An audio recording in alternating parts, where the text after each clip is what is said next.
భారత సంగీత ప్రపంచంలో ఓ సువర్ణ అధ్యాయం ముగిసింది. దక్షిణాది గాన కోకిలిగా సుప్రసిద్ధులైన గాయని ఎస్ జానకి స్వరం శాశ్వతంగా మూగబోయింది. మైసూర్ ఆసుపత్రిలో చికిత్స పొందుతూ ఆమె కన్నుమూశారు.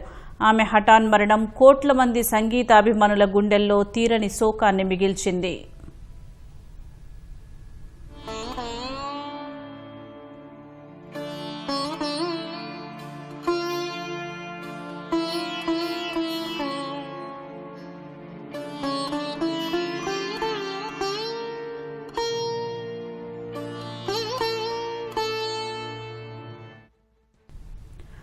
తెలుగు, తమిళం, మలయాళం, కన్నడ భాషల్లో 50,000కు పైగా పాటలు పాడిన ఎస్ జానకి స్వరం మూగబోయింది. కార్డియాక్ అరెస్టుతో చనిపోయారు. మైసూర్లోని ఆసుపత్రిలో ఆమె తుదిశ్వాస విడిచారు.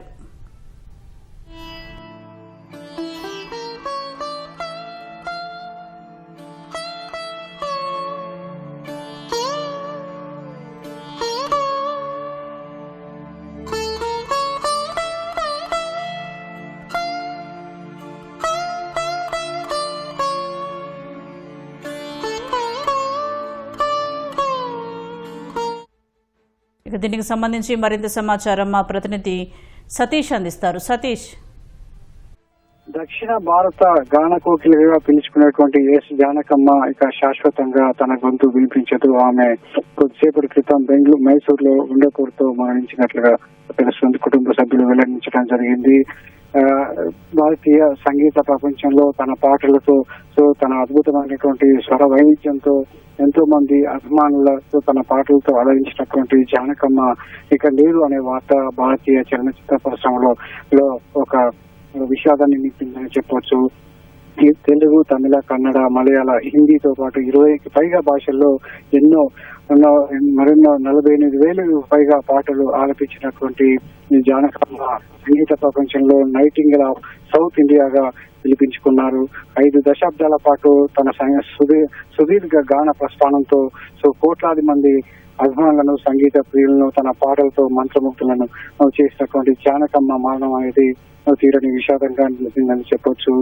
ఆంధ్రప్రదేశ్ లోని గుంటూరు జిల్లా రేపల్లె తాలూకాలోని పల్లపట్ల గ్రామంలో 1938 ఏప్రిల్ 23న జన్మించినటువంటి జానకమ్మ శాస్త్రీయ సంగీతంలో ఎటువంటి సాంప్రదాయ శిక్షణ తీసుకోకుండానే ఒక సుప్రసిద్ధమైనటువంటి గాన కోకిలగా ఎదగడం అనేది ఆ కుటుంబంలో కావచ్చు వాళ్ళందరిలో ఎంతో ఆనందాన్ని నింపింది. కేవలం నాదస్వర విద్వాంసుడు పాండ్యస్వామి వద్ద ప్రాథమిక పాఠాలు నేర్చుకుని సొంత ప్రతిభతో అగ్ర గాయనిగా ఎదిగి దక్షిణాది భారతీయ గాన కోకిలగా సుప్రసిద్ధంగా జానకమ్మ ఎదిగారు. విలక్షణమైనటువంటి గాత్రం జానకమ్మ ప్రత్యేకతని చెప్పొచ్చు. ఆమె క్వీన్ ఆఫ్ ఎక్స్ప్రెషన్ గా కూడా పిలుచుకుంటారు. పాటల్లోని ప్రతి భావాన్ని, నవ్వు కావచ్చు, ఏడుపు, శృంగారం, భక్తి ఇలా తన గొంతులో పలికించి ఆ పాటలకు ప్రాణం పోసినటువంటి జానకమ్మ ఇక ఆ గొంతు వినలేమనే వార్త ఇటు సంగీత అభిమానులను కావచ్చు, అదేవిధంగా వీళ్ళందరినీ కూడా ఎంతో తీవ్ర విషాదంలో మునిగింది. ఇళయరాజా సంగీత దర్శకత్వంలో ఎస్పి బాలసుబ్రహ్మణ్యంతో కలిసి ఆమె పాడినటువంటి వేలాది యుగల గీతాలు సౌత్ ఇండియాలోనే ఆల్ టైమ్ క్లాసిక్ గా నిలిచాయి. జానకమ్మ ప్రతిభకు గుర్తుగా ఎన్నో అత్యుత్తమ పురస్కారాలను కూడా అందుకోవడం జరిగింది. జాతీయ చలనచిత్ర పురస్కారంలో ఉత్తమ నేపథ్య గాయనిగా 4 సార్లు జాతీయ అవార్డులు అందుకున్నారు జానకమ్మ. ఇటు ఆంధ్రప్రదేశ్, తమిళనాడు, కేరళ, కర్ణాటక రాష్ట్రాల నుంచి 30కి పైగా నంది ఇతర రాష్ట్రాల పురస్కారాలను కూడా దక్కించుకుని ఆమె పాటకు తగినటువంటి గౌరవాన్ని అందుకున్న గాయనిగా గుర్తింపు పొందారు. మైసూరు విశ్వవిద్యాలయం నుంచి ఆమెకు గౌరవ డాక్టరేట్ కూడా లభించింది. 2013లో కేంద్ర ప్రభుత్వం గాన కోకిలను గుర్తించి పద్మభూషణ్ అవార్డుతో సత్కరించడం జరిగింది.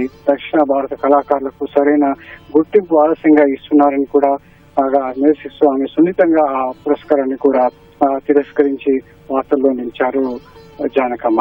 దాదాపు 60 ఏళ్ల సుదీర్ఘ ప్రయాణంలో తన పాటకు ముగింపు పలుకుతూ 2017లో ఆమె కీలక నిర్ణయం తీసుకుంది. మైసూరులో జరిగినటువంటి ఒక సంగీత కచేరీలో అధికారికంగా ఇక నేను పాటలు పాడను అంటూ ఆమె చివరి పాటగా మలయాళంలో ఒక జోల పాట పాడి తన పాటల ప్రస్థానానికి విరామాన్ని ప్రకటించారు జానకమ్మ.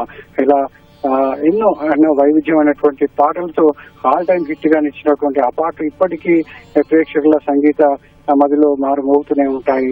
సో అలాంటి పాటల్లో వెన్నెల్లో గోదావరి అందం సితార సినిమాకు గాను ఇళయరాజా స్వరపరిచినటువంటి సంగీతంలో జానకమ్మ పాడినటువంటి వెన్నెల్లో గోదావరి అందం అనేది తెలుగులో ఇప్పటికీ ఆల్ టైమ్ హిట్ గానే నిలిచింది. ఇలా ఎన్నో పాటలు, ఇటు పగలే వెన్నెల జగమే ఊయల కావచ్చు, నీలి మేఘాలలో తేలిపోవాలి, సిరిమల్లె పువ్వ, సిరిమల్లె 16 ఏళ్ల వయసు సినిమాకి సంబంధించి ఆమె గాత్రం అనేది ఇప్పటికీ సంగీత ప్రియుల్లో కావచ్చు, ప్రతి వాడీలు అంటే పిల్లల నుంచి మొదలుకొని పెద్దవాళ్ళ వరకు అందరి గొంతులు అనుకరిస్తూ ఆమె పాటలు, జానకమ్మ పాడినటువంటి పాటలు అనేవి సో ప్రేక్షకుల మదిలో ఆనాటి ఆల్ టైమ్ సంబంధించినటువంటి ఆనిముత్యాల లాంటి పాటల్లో ఆమె గొంతు వినిపిస్తూనే ఉంటుంది. జానకమ్మ మనం గుర్తు చేసుకునే ఉంటారు సంగీత ప్రియులు కావచ్చు.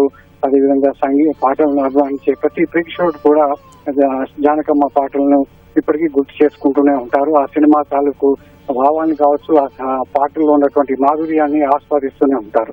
సో అలాంటి జానకమ్మ ఇక్కడ లేరు అనే వార్త తెలిసిన మరుక్షణమే చాలా మంది అంతా కూడా సినీ ప్రియులు కావచ్చు, సంగీత దర్శకులంతా కూడా దిగ్భ్రాంతి వ్యక్తం చేశారు. ఆమెకు ఆత్మకు శాంతి చేకూరాలని నివాళులర్పిస్తూ సామాజిక మాధ్యమాల్లో కావచ్చు అంతా కూడా ఆమె ప్రగాఢ సానుభూతి కూడా వ్యక్తం చేస్తున్నారు. సో ఇటు క్లాసికల్ గా శాస్త్రీయ సంగీతంలో సాంప్రదాయ శిక్షణ లేకున్నప్పటికీ జానకమ్మ పాడినటువంటి అన్ని క్లాసిక్ పాటలన్నీ కూడా ఇప్పటికీ ఆ పాటలను గుర్తు చేసుకుంటూ ఆమెకు నివాళులర్పిస్తున్నారు సంగీత అభిమానులు. ఇటు తమిళ కావచ్చు, తెలుగు, మలయాళంలో సో ఎన్నో వైవిధ్యమైనటువంటి పాటలు పాడుతూ సంగీత దర్శకులు సమకూర్చినటువంటి స్వరాలకు తన గాత్రంతో కొత్త వన్నెలు తీసుకొచ్చినటువంటి జానకమ్మ లేరనే వార్త సో మొత్తం అంతా కూడా దక్షిణాది సంగీత ప్రపంచాన్ని ఒక మూగబోయిందనే చెప్పొచ్చు. సతీష్, ఎస్ జానకి గారు ఎంతో మంది సంగీత అభిమానులను సంపాదించుకున్న నేపథ్యంలో ఎస్ జానకి గారి హఠాన్మరణం సినీ సంగీత పరిశ్రమకు తీరని లోటని చెప్పవచ్చు. తప్పకుండా ఆమె అందించినటువంటి గాత్రం ఇప్పటికీ ప్రేక్షకుల మధ్యలో మెదులుతూనే ఉంటుంది. ఆమె భౌతికంగా లేకపోయినప్పటికీ ఆమె పాట ఎప్పటికీ సజీవంగానే ఉంటుంది. కానీ ఆమె తీసుకున్నటువంటి నిర్ణయం చివరి పాట ఇక నుంచి ఆ గొంతు వినిపించదు అన్న ఆ మరుక్షణమే చాలా మంది ఎంతో విచారం వ్యక్తం చేశారు. కానీ వయోభారంతో తన గాత్రం ఇంకా పాడలేదు అన్నటువంటి మరుక్షణమే చాలా మంది అభిమానులు జానకమ్మ అభిమానులంతా కూడా సో ఒక ఆశ్చర్యం వ్యక్తం చేశారు. కానీ వయోభారంతో పాడలేనటువంటి నిర్ణయాన్ని వెల్లడించిన క్షణమే సో ఆ పాత జ్ఞాపకాలను గుర్తు చేసుకుంటూ చాలా మంది జానకమ్మ గొంతును ఇంకా వింటూనే ఉన్నారు. పసిపిల్లల దగ్గర నుంచి పెద్దవాళ్ళందరి దాకా కూడా ఆ గానానికి ఎంతో పరవశించిపోయేటువంటి అభిమానులు ఇక లేరనే వార్త నిజంగా దక్షిణాది చలనచిత్ర పరిశ్రమే కాదు, భారతీయ చలనచిత్ర పరిశ్రమకు తీరని లోటనే చెప్పొచ్చు.